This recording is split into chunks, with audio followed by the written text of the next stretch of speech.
Welcome back to the deep dive. Today we're getting into some really intense political pressure. We're looking at UK Prime Minister Keir Starmer, specifically around his party's conference in Liverpool, late September 2025. Yeah, that conference was, well, it felt like a real make-or-break moment for him, didn't it? Yeah, Starmer went in there facing serious heat, from inside his party and outside. definitely. So this deep dive, it's not just about reading a speech. It's trying to understand the strategy, really. Yeah. How he tried to sort of reset the whole narrative and pull his party together before things completely unraveled.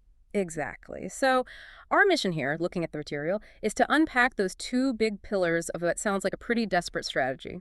First, that internal message, get it together, basically. Like, stop the infighting. And second, that very aggressive attack he launched on his main rival now, Reform UK. So we're giving you the inside track on the political game being played. Okay, let's jump straight into that crisis context then.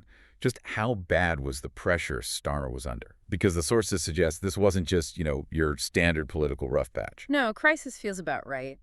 Internally, he'd been losing ground for weeks. Real difficulties that actually forced him into a government reshuffle. And that reshuffle wasn't exactly a sign of strength, was it? Not at all. It felt more like trying to regain control, after some pretty public stumbles on messaging and policy. And then you've got specific critics. Like Andy Burnham. Yeah, the mayor of Manchester, Andy Burnham, being a notable one. When you have figures like that openly questioning if you should even lead the party, well, that's a serious legitimacy problem. Starmer absolutely had to stop that internal bleeding first before he could even think about the external threats. And speaking of those external threats, the polling situation sounds, well, almost historically bad. Let's get into those numbers because they really paint the picture of why the strategy had to be so forceful. The external picture is brutal. And the threat isn't even the traditional opposition anymore. His governing Labour Party is described as badly behind Reform UK. Nigel Farage's party. Exactly, the populist challenger. And that's looking ahead to the 2029 election. This is like an existential threat because Reform is managing to pull away voters, disillusioned Labour voters, others who just feel ignored. And the historical comparison. Well, that's where it gets really stark. Ipsos polling confirmed his personal approval ratings, Starmer's, had dropped to the lowest level of any prime minister since they started tracking this stuff back in 1977. Since 1977. Wow. Nearly 50 years of data. And he set a new negative record. That's staggering. What are the actual figures? When we say lowest level, what does that look like? Okay, so the specifics really show why he needed such a drastic move. Only 13% of voters said they were satisfied with how Starmer was doing his job. Just 13. 13%. Meanwhile, 79% were dissatisfied. Nearly 80%. I mean, you can't really lead effectively with those kinds of numbers, not based on popularity anyway. No personal mandate there. None. So the only option left is to try and completely change the political conversation, redefine the whole argument. Right. That 79% dissatisfaction, that really explains his main message to the party at the conference: stop navel-gazing. What was he trying to achieve with that kind of, well, blunt language? Yeah, navel-gazing is pretty dismissive, isn't it? He told party members straight up on the Sunday, now is not the time for introspection or navel-gazing. Get on with it. Basically, the aim was to force everyone to pivot, immediately and together. Look, when your personal approval is down at 13%, you just can't afford your own side wasting time and energy debating your leadership. So the move is really designed to unify the party, but not around him personally. It's about uniting against a common enemy, an immediate threat. He was essentially saying, if you want to be angry at them, not me. So if you can't rally them with success or popularity, rally them with fear. Fear and maybe some shared moral outrage, which takes us straight to the external threat, Nigel Farage and Reform. Precisely. He called for unity, focused the anger outwards. He warned them they face the fight of our lives against Reform. The calculation seems pretty clear. Make the fear of Farage winning power stronger than the unhappiness with Starmer's leadership. That's the glue he's hoping holds things together. That's the bet, yeah. For the next few years, anyway. Okay, that transition is key then. He uses really strong, very pointed language against Reform UK. This wasn't just a bit of political sparring, it felt like a direct assault. What was the specific accusation he leveled? He went right for the issue that's arguably Reform's biggest draw and a huge concern for many voters: immigration.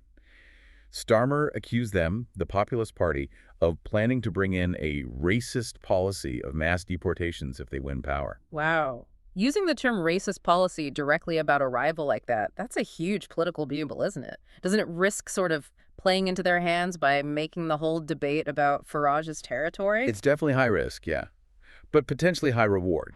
The thinking seems to be it does a couple of things. First, it tries to force those internal critics of Burnham's to maybe pause their own complaints and focus on fighting this external enemy he's framed as morally unacceptable. A common enemy.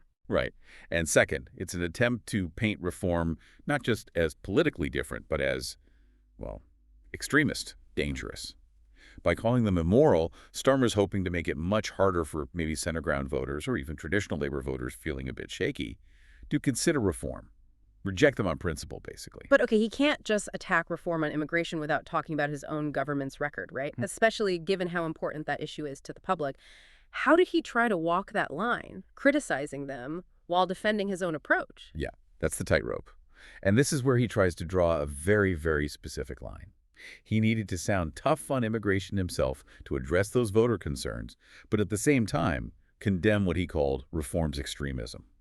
So he made it clear. He said he is absolutely up for removing illegal migrants, people who have no right to be here. He acknowledged the public wants border control, basically, and said his government is doing that, removing people without legal status. That's the reassurance part. So the line is legality, due process. Exactly. That's the setup. Then he drew a sharp contrast with what he claimed reform was planning. He described reform's alleged plan as something different, as reaching in to people who are lawfully here. People already established. Yeah, people with residency, maybe even citizenship or legal permits, and starting to remove them. That's the distinction he drew. So that difference targeting illegal entry versus targeting people legally established, that's the sort of moral dividing line he tried to create. Framing his policy as law enforcement and reform's alleged policy as an attack on basic rights. And he really hammered that point home, didn't he? He didn't mince words. No, his exact quote was, "I do think that it's a racist policy. I do think it is immoral, and it needs to be called out for what it is." That language deliberately tries to lift the debate beyond just policy differences into, fundamental values. Make reform seem beyond the pale. That seems to be the goal. Make voters think twice, no matter how frustrated they might be with labor. Okay, so despite those terrible poll numbers, Starmer said he wasn't sticking his fingers in his ears. He accepted he'd be judged. Which brings us to the third part of the strategy, it seems. Moving away from defending himself personally and offering concrete benchmarks. What were the 3 specific things he said people should judge him on? Yeah, this is quite a clever shift, potentially. Since he can't just magic up better personal ratings overnight, he changes the whole question. It's not, do you like Keir Starmer anymore? It's, are things actually getting better? He laid out 3 core metrics, totally focused on citizen well-being, government delivery, kind of bypasses the whole leadership personality contest. Okay, what are they? First, whether people's living standards improve. That's the bread and butter economic question. Makes sense. Second, if public services get better, think NHS, schools, transport, that kind of thing. Right. And third, if people feel safe in their homes. So law and order. And why those 3 specifically? Why not, I don't know, climate targets or something on the world stage? Because those 3 living standards, public services, safety, they're the absolute basics, aren't they? They're the things people feel most directly. The kitchen table issues. Yeah, tangible stuff. Exactly. They're the most tangible measures of whether any government is actually competent. So by focusing on these, Starmer's making a kind of deal. Forget whether you like me personally, judge me on whether I deliver the essentials. It's definitely an attempt to refocus people on outcomes, not personality, especially with 2029 looming. So pulling it all together then, this whole conference strategy, it looks like a really structured plan for survival, designed to redraw the political map. I think that's right. It feels like a 3-part plan. 1, deal with the internal mess by creating this big external enemy. 2, define that enemy, reform really aggressively as dangerous, immoral, using immigration as the weapon. And 3, change the whole basis for judging the government. Shifted away from his own unpopularity toward those 3 concrete delivery promises. He's trying to get his party united by fighting Farage, basically, hoping that gives him enough breathing room, enough time to actually make some progress on living standards, services, and safety before the next election comes around. So the speech wasn't really about new policies then, more about shaking things up, forcing everyone, his party, the public, to see the fight differently. It's not just labor versus conservatives anymore. That seems to be the core of it. Labor versus reform is the new framing, and Starmer needs to win that framing war. Yeah. That's the gamble, isn't it?